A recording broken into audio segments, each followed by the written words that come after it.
নমস্কার বন্ধুরা, আজকে আমি রান্না করব মাছের পেঁয়াজ টমেটো দিয়ে কারি। তাই জন্য আমি 1 2 3 4 পিস মাছ নিই। আর এখানে আগে মাছে লবণ হলুদ মাখিয়ে দেব। লবণ,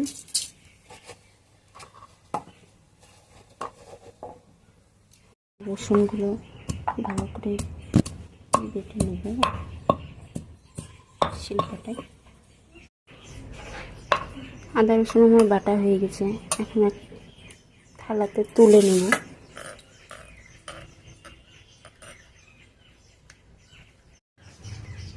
আমি ওইদিকে আদা রসুন বাটছিলাম, এদিকে আমার কড়াইটা গরম হয়ে গেছে।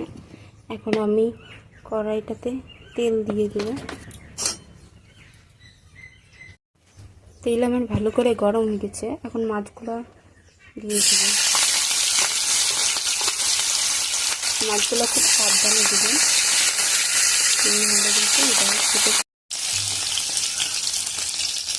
মাছ আমার ভাজা কমপ্লিট।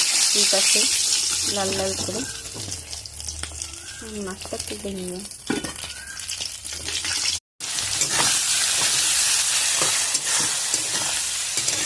পেঁয়াজ লঙ্কা এভাবে করে ভেজে নেব।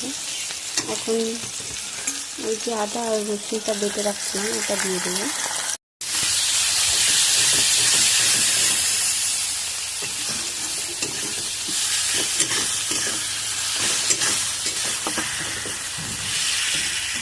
মশলা ধোয়া মশলা কষানো হয়েছে, দেখতেই পাচ্ছি মশলার গা থেকে ভালোভাবে তেল ছেড়ে গেছে। হালকা জল দিয়ে দেবো, হালকা জল দিয়ে ওই ঝোলটা এরকম রেখে দিয়েছি। এখানে যে ভেজে রাখা মাছ দিয়ে দেবো।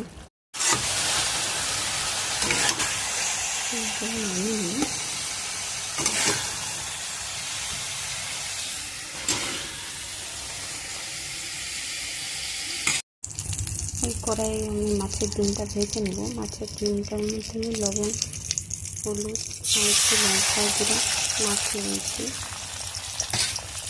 মাছের